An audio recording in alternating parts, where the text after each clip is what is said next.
Welcome back, everyone. Oz here, and today I've got some r/entitled parents for you all. As per usual, I'll be reading the post, giving you my opinions, and I hope you do the same down in the comments below. And without further ado, let's jump right into it. I might be the fool. My stepdad demanded to use my phone for a week. When I was a teenager, my brother had gotten an iPhone 4 from my bio dad. It was still pretty new at the time, and when my brother left home, he got himself a new phone and gave me the iPhone 4. But you see, my stepdad had this policy that none of us kids could have anything nicer than him. He had to have a nicer bed, nicer food, and a nicer phone. So one day, my stepdad broke his phone and ordered himself a new one. But the old one would take a week to get there. He needed something in the meantime.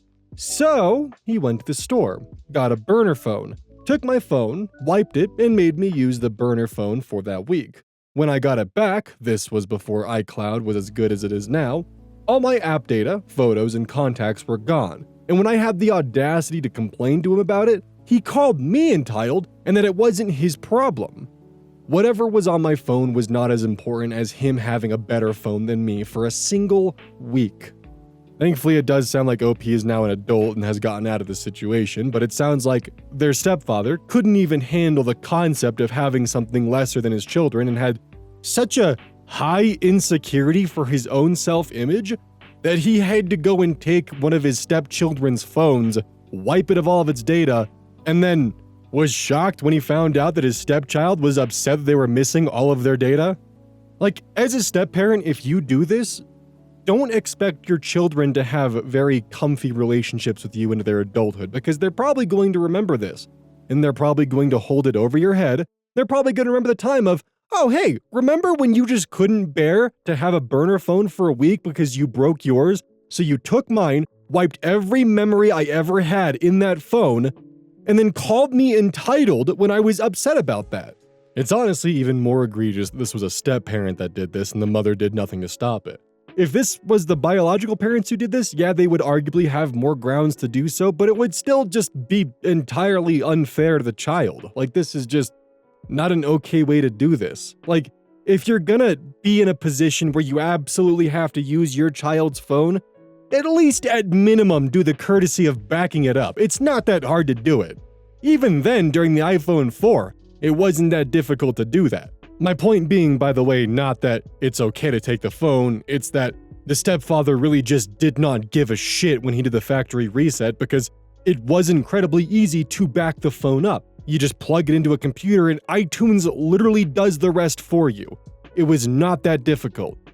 I might be the fool. This is also the poster responsible for the phone post.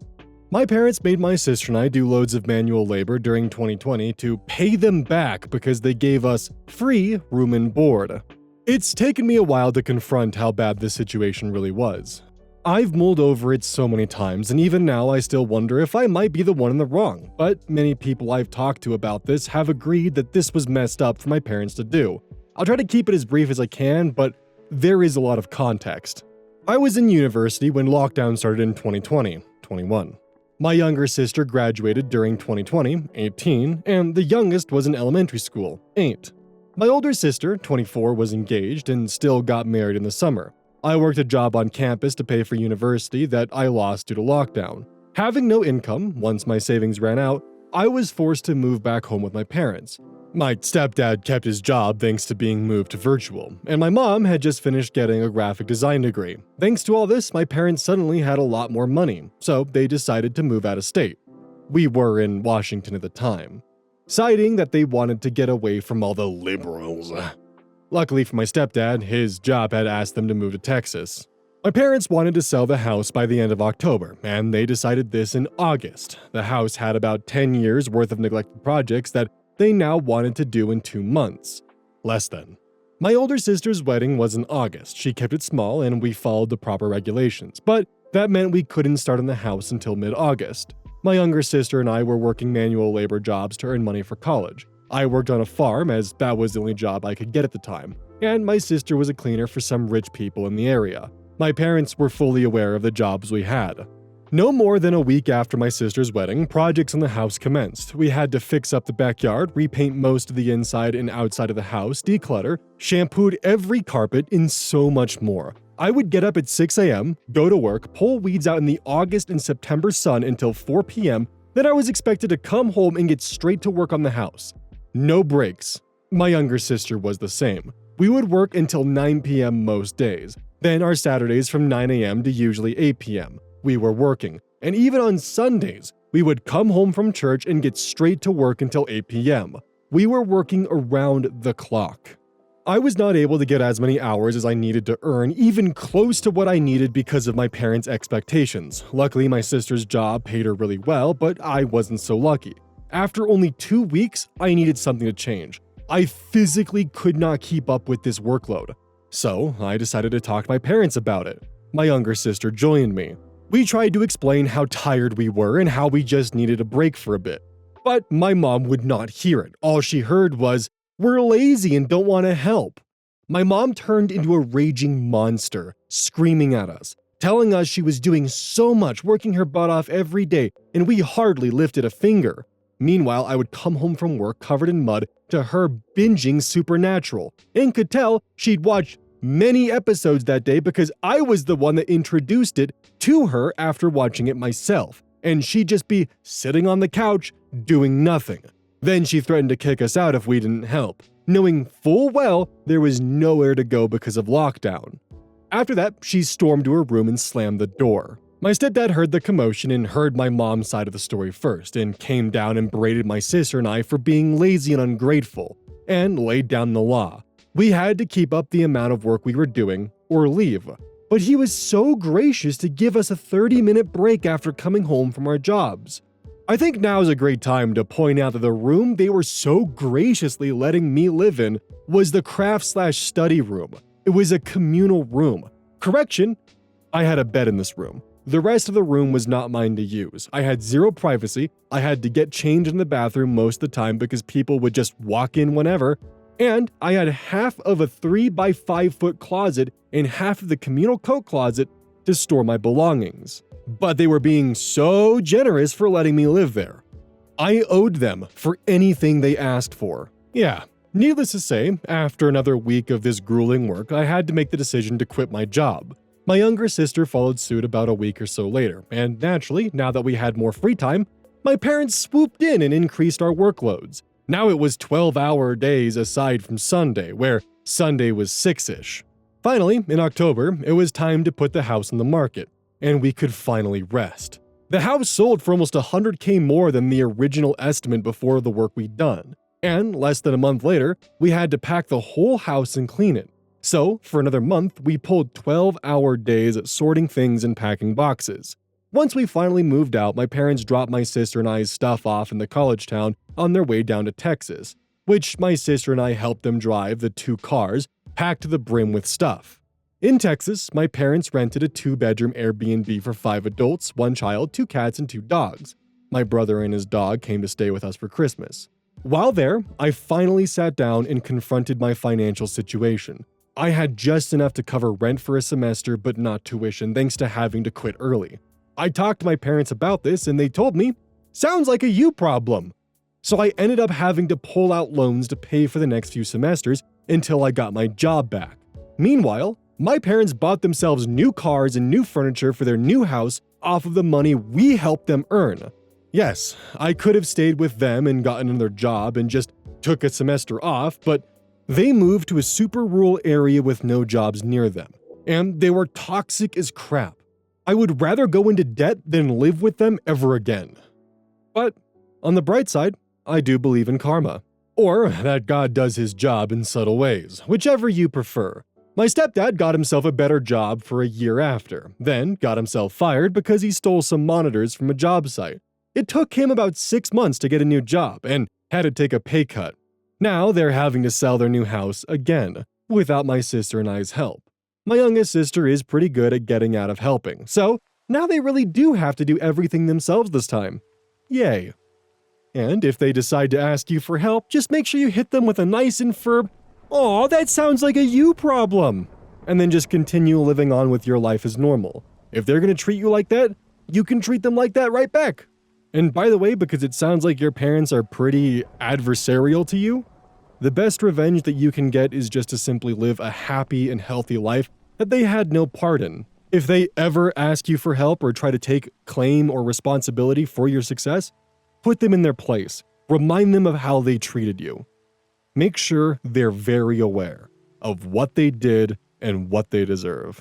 Because yeah, what they did to you was unfair and pretty much just gross. Like for them to essentially utilize your free labor for several months and use you as a free workforce to get an additional $100,000 on their house being sold and did not help you in any way, that's fucked up. Because even if you were to look at it as, all right, well, you gotta pay rent for your room and board, I mean, you could realistically split the $100K into 50 for you, 50 for your sister. That means that you roughly paid $50,000 worth of rent over a time span of 3 months. How the fuck is that fair? Celtic Witch 88. My mother keeps changing her departure dates. For context, I, 36 non-binary, and my husband, 32 male, live in a small apartment in a major city. I've been on mental health leave from my job for the last 3 months, and we're in the process of packing up our apartment to move due to rent increases. Our home has always been a little safe haven away from external stress. My mother, 62 female, lives a 7-hour drive north in a small country town, but travels frequently for work, business owner. We live near an international airport, so she often uses it as an airport hotel. Last month, she asked if it was possible to stay with my husband and I for a period of 5 days, arriving Thursday, departing Monday, due to client meetings in the city. I told her that was fine, but made it clear that I already had a busy calendar. Social events, university study, back-to-work meetings, packing house. I knew it would be a tricky situation as my mother is an extremely extroverted boomer, and my husband and I are introverted nerds. When she visits, it's a constant barrage of, let's go do something! Given my mental health, it's hard most days for me to even get out of bed. I'm also 3 weeks into new antidepressants and still adjusting to the side effects. She's aware of this. But not that I've been on leave, because her opinion of mental health has always been, smile and shake it off. Last night after I just returned from a concert, she advised me that she planned to stay an extra day due to meeting reschedules. She didn't ask. When I brought up that I wasn't happy as the original plan was for her to leave Monday, she got quite upset and said, I said probably leaving Monday. This led to me trying to express that I already have a lot of things on my plate, which she challenged and then accused me of kicking her out. This is frankly a common occurrence when she rewrites discussions that we've had and feels entitled to stay with us. This morning, I've woken up to a cold message that she's going to book herself into a hotel as she has a lot of work to do. I can't help but feel incredibly guilty and upset, but she's now refusing to talk to me calmly. I don't know how to respond to this. Thankfully, by the sounds of it, your living arrangements are going to be changing soon, so you won't have to put up with this in the near future. However, if she wants to pull the card where she's now trying to guilt trip you by getting a hotel, just hit her back with equal sass and just say, cool, great, thank you for taking into account the fact that I have a lot of stuff I need to do. I really appreciate that. She's trying to get a rise out of you and make you feel guilty, but instead, praise her for making the responsible adult decision. She told you a specific date range. She wasn't able to follow the specific date range for God knows why, rewrote the conversation in post, and then is trying to now guilt and shame you for it and accusing you of kicking her out when you've got shit going on. It's fine. You're an adult. You can kick your mother out of your house if she's misrepresenting what date she's going to be leaving on. Like, she's only going to a hotel to try and guilt and shame you. Don't let her win with that. Also, the irony of her saying she went to a hotel because she has a lot of work to do, but refused to do that previously when you had a lot of work to do. Long Jumping P, 4704. My mother wants $100 from a dead man. A bit of a dramatic title, but it's unfortunately true. My mother is all around a wonderful woman. That doesn't keep her from being hard-headed and a stubborn son of a bitch, creating stupid arguments and sticking to her guns no matter how many times you explain that she's wrong. She's passed that trait on to me, which means we butt heads every once in a while. This is one of those times. Keep in mind that this story was relayed to me over the course of my childhood. In the year of 2004, my parents announced their second pregnancy. My parental grandfather, Bob, had 5 grandsons at this point, spread across his 3 kids. Since this would be his last baby of the generation, he pulled my mom aside and told her he'd give her $100 if she could give him his first granddaughter. Obviously, if she was going to give birth anyway, it was a done deal. Fast forward, and my mom gives birth to me and my twin sister, 2 fraternal baby girls. The first time my granddad visits her and his new granddaughters, he gives my mom a shiny $100 bill. She gets offended and tells him that this wasn't what they agreed upon. She gave him 2 granddaughters, so surely that means he owes her $200 instead of the original $100. She had done double the work. The kids she had just popped out were assholes. From here, the argument gets blurry because the story was recounted to me by my mom, a biased commentary. I only ever heard her side of the argument. I was told that they bickered about it until the day he died, when I was about 4. When I grew old enough to understand the situation, I began arguing with my mom on my grandpa Bob's behalf. Here's how I see it. Deal was laid out as, you are currently pregnant. If this is my first granddaughter, I'll give you $100.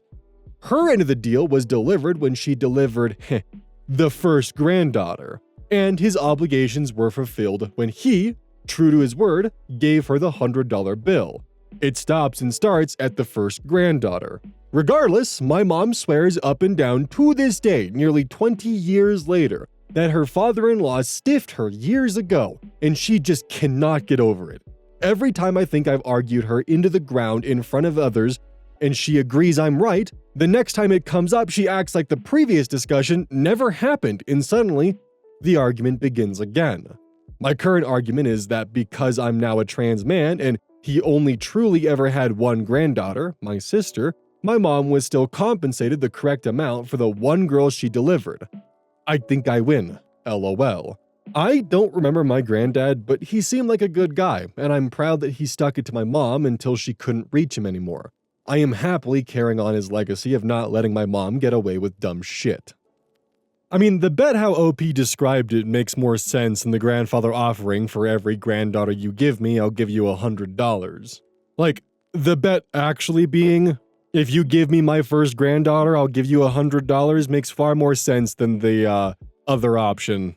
It is also a bit wild that while the grandfather was visiting his newborn granddaughters, the mother instantly pivoted into making it about the additional $100 that she thought that she was being conned out of. But I do certainly enjoy the irony that one of the 2 granddaughters turns out to be a trans man down the line, so either way, no matter what, the $100 was the correct amount given in any circumstance. Although that does beg the question though, if the grandfather did relent and give her the additional $100, then it turns out that OP, was trans down the line, would she have to refund that money? Or, I mean, you can't refund the money to a dead person, but how would that work? Background C1380. Dad angry that I can't support him. I usually don't do these, but I'm realizing after 26 years of my life that my dad feels really entitled to everything. I've never been able to understand why he feels everything has to go his way or he gets upset. This one recent occurrence I've had is that my mom just passed away, and basically because my parents weren't prepared, my dad is losing a lot of things right now. He can't afford the house, the cars need to be fixed or in the shop, he's working a lower paying job just to have income, credit's bad, etc. Basically, he's in a bad situation. I've been helping every way I can while my mom was dying and after her passing. Buying groceries, taking my dad to appointments, checking in on my dad, visiting to make sure he's good. On top of my grief, my job in a precarious state due to budget issues and having to move soon since my lease is ending, I'm still trying to make sure he's good because my mom did everything for him. This brings me to my story. My dad asks if he can borrow my car. I was hesitant because my dad isn't very communicative, and it's hard to speak to him because sometimes he gets defensive if he's being questioned. I told him he could use my car for 2 days, but after that, I need it for myself and he needs to figure something out. I even offered that he can get a rental car. He says maybe I can help him with that too since his credit's bad and he doesn't think he can rent a car. Immediately, I'm like, why does he keep asking me for more and more? A few weeks ago, I gave him $800 for gas and groceries, etc. because his check was short due to health issues and he couldn't work. He said he'd pay me back when his next check comes, but that didn't happen. I didn't expect it to because he needed the money for a reason. He doesn't have it, so on top of having him borrow money and use my car, he wants me to front a rental. I put my foot down and told him I couldn't help him with the rental, and he said it's fine. I'll pay for it.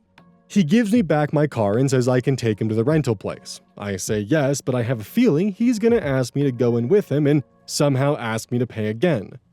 Guess what he does? The rental was too much money and he didn't have it in his account and can't use a credit card due to his credit. I just reiterated that I have my own expenses and can't help.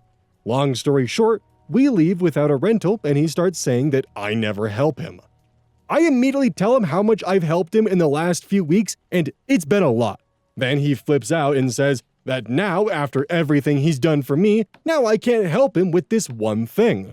I told him, how far does this go? The help doesn't stop here. He starts going in on how he didn't realize that he was putting me out and that I need to take him home since I'm not going to help. He's yelling about how I'm complaining and he's down bad. I explain I have my own issues going on. His narrative is not the only narrative that's true, as he puts all the blame on me for why he doesn't have a car. We arrive at his house and he slams my car door and then slams the front door of his house. He basically had an entire tantrum. I couldn't believe it. He really expected me to feel guilty when he acted like that. Anyways, now I'm realizing he felt entitled to my help because I'm his child, and he tried to guilt me into helping, knowing that I care about his well-being. I feel like my eyes have been opened for the first time. I just thought my dad was easily frustrated. I didn't realize it was entitlement. Any advice on how to deal with this? He's not going to bring it up or apologize. He's going to act like it didn't happen. Then when I bring it up, he's going to say that it wasn't a big deal. Also, he ended up being able to get a rental by himself anyways after I dropped him off. So he acted like that for nothing. Ridiculous. Update, I should preface as my mom was passing at the latter end of the year, I was helping out because we were in a bad position as a family, so it was my choice to buy groceries a few times, be there to take care of my mom, and drive her and my dad when he had surgery after my mom's passing. This is the worst that's happened to us all of our entire lives. I wanted to make sure everyone had a little food when we were taking care of her around the clock. My dad didn't ask me for anything for a few months after her passing, and he was saying I did enough, but now that he's in a really bad position again with more things falling apart, I do feel like he's depending on just me a lot. I can't be his sole helper, especially since some things have started to be less stable for me.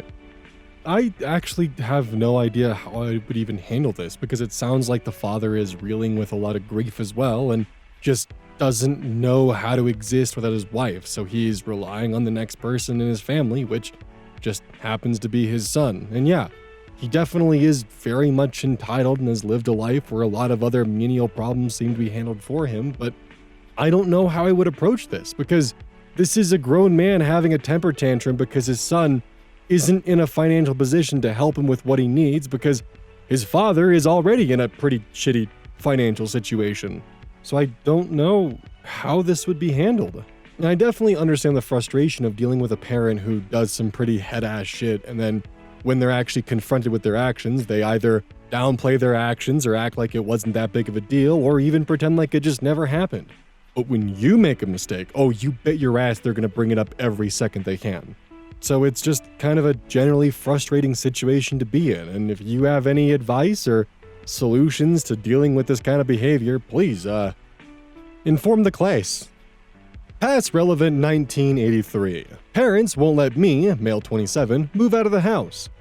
I have an issue with my parents being really unsupportive about me moving out. My mom especially wants me to live in the same city as her. Otherwise, she won't accept it. I got an offer to see an apartment I really liked, and both my parents and sister just nagged the entire time about one single issue. The apartment doesn't have a lift. My apartment would be on the D floor, which is 4 floors up, but it's really not an issue for me. When I tried to ask them for feedback about the apartment itself, they stayed negative but agreed that it was a good place. Fast forward 4 hours after visiting, my mom had a complete meltdown and tried to emotionally manipulate me into staying at her house, telling me she would drink poison or run out in front of a car and kill herself. It's 3:18 in the morning as I'm writing this and I'm all messed up in the head. I can't sleep or drink anything and I'm constantly thinking about this apartment because it's in an amazing city with so many necessities close by. Like, the highway is just 3 minutes away, the central station, the shopping center, etc. For me, it looks like a dream come true apartment, but my mom is mentally abusing me. I'm really not okay right now. I don't want to stay even more because of her abuse and she doesn't even realize it. After the meltdown, she ended it by saying that if I leave the house, she only has 3 kids and won't recognize me as her 4th anymore. I got mad and left the living room, went upstairs, put my jeans on, grabbed my keys, and went outside to go for a drive. She came out of the house, followed me outside to my car, crying and wheezing hysterically. We talked in my car, and I ended up succumbing to her cries and emotional abuse once again. We went inside and watched a movie together as a family, but my mind is still not in the right place. Even while typing this, I have chest pain and a fast heart rate. She talked in the car about how she's afraid of my dad and feels like if I stay close by, I can protect her, as if the city I'm potentially moving to isn't only 10 minutes away by car and 20 minutes by train. I feel like I'm in jail and she never wants me to leave the house, even if I get married, etc. I have a girlfriend and I want to start something together as a team, not live in this house anymore. My room is so bad and I want to grow as a person. I feel like I'm chained and my mom is dragging me down further and further. I need advice because my whole family is against me. I need to tell you one thing. I come from a Muslim household, so there's that. But I don't want to be here anymore or even live anymore. This is going to sound incredibly harsh, but please listen. Your mom is bluffing about committing suicide or jumping in front of a vehicle or poisoning herself. Because the thing is, she wouldn't say that she would only have 3 children, followed by threats of suicide afterwards. She's trying to press your buttons and find the best way to manipulate you to keep you back at home. This also includes you being her protector against your father. Chances are she's just worried about being an empty nester, and she's lived the last probably 30 plus years of her life with children in the household, and she may not be ready to move on with that chapter and is willing to do anything to keep that going, including lying to you and making you feel by pressing your buttons that if you leave, you're responsible for anything that happens to her. But you're not. If she's stressing you out to the point where you're having heart palpitations, chest pain, faster heart rate, and that kind of stuff, you need to get out of that environment because, and I mean this, that environment is going to slowly kill you. Don't feel guilty or be afraid of putting yourself first in your life. You've got a girlfriend. You're 27. You have an opportunity to move out and build something new of your life. Don't forsake that opportunity because of your mother's empty threats. And I guarantee to you, they are empty. All I can say is to be careful, make your arrangements, do them in silence, and then just one day, let them know that you're moving out, you've already signed a lease, and you're going to be moving forward with your life.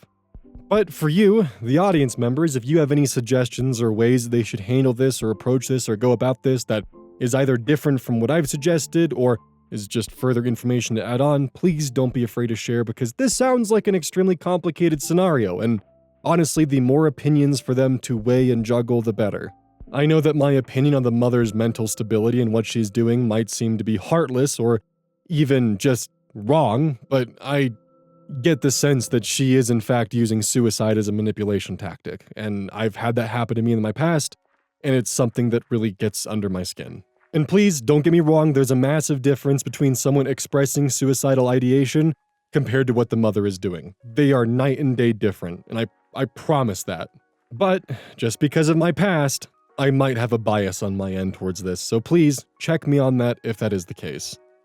Don't forget, this is brought to you by GamerSupps. Use code ODDS at checkout. It's basically a caffeine powder that you put in your water, and I actually really like it. I use this on a daily basis. Don't forget that every purchase you make using code ODDS directly supports the channel. And if you want a personal recommendation from me, I would either recommend the Soda Pressing Pear or Dragon Fruit Punch. Those two are currently my favorite flavors. And as a note, once we sell a certain amount of stuff, I get my own flavor and my own cup, and you all know I'm gonna choose some degenerate shit that's gonna make their PR team squirm. My goal is to make them regret partnering with me. So please, use code ODDS at checkout to make my dream come true of making a PR team squirm.